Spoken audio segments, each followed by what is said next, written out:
Should Jet fans be worried about Garrett Wilson's drops? We're going to get into it.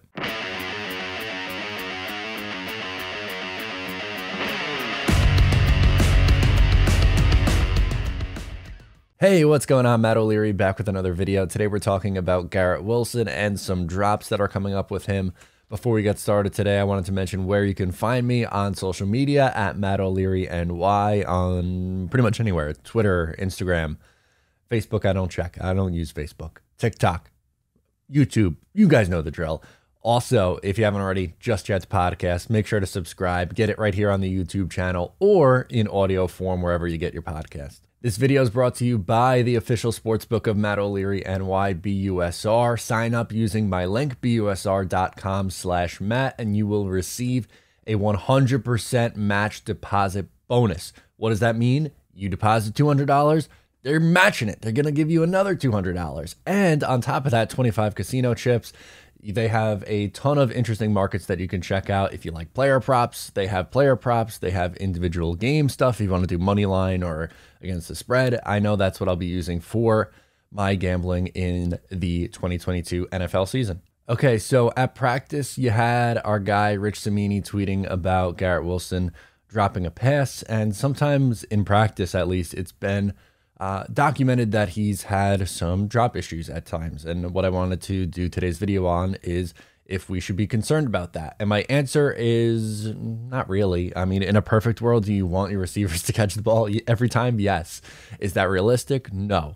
Do I think it's going to be an issue? And I say the word issue loosely because, like, I don't know, if you remember last year, Jamar Chase as a rookie, all we heard about was him having drop issues in training camp and in preseason games. And he ended up leading the league in drops last year, but he had 11 drops. And I think you'd sign up for that based on the rest of the season he had. And that's kind of what I found when looking at who led the league in drops last year. I'll give you the list of guys. Chase, obviously, as I said, just led the league last year with 11 drops, but Debo, 10, DJ Moore, 10, Travis Kelce, 10, Mooney, 9, Kupp.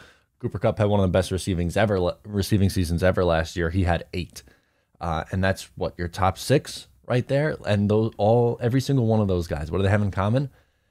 They're damn good receivers. So while, yes, in a perfect world, I don't want our guy dropping the football. I want to see Garrett Wilson coming away with catches more often than not, but I'm not really all too worried if drops start to get mixed in a little bit. It happens, unfortunately. It's a part of the game.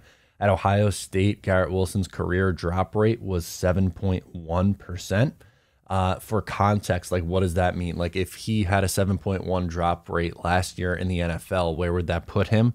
For context of qualified receivers, Laviska Shenault led the way with the most or the highest drop rate at 13.7. Debo was 13.5. 7.1 would have been 17th in the league, right in front of Mike Evans. So again, one, in good company.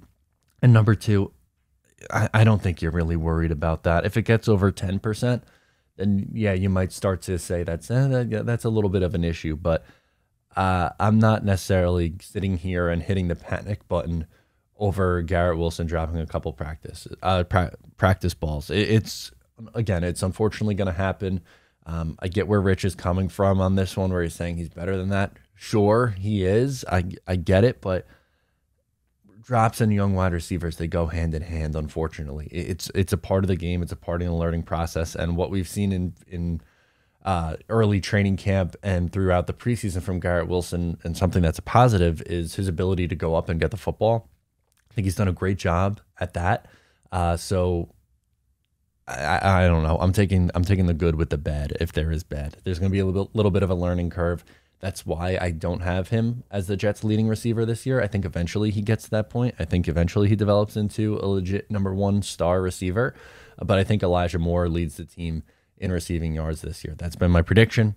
I'm sticking with it. But I'm not worried about Garrett Wilson. He was a number 10 pick for a reason. I don't necessarily think drops are going to take over his career. His hands were something that was a positive with him coming out. I'm not worried about it. Are you? Sound off in the comments below or get after me on social media. Please make sure to subscribe. If you are new here, I'm Matt O'Leary, and I'll catch you next time.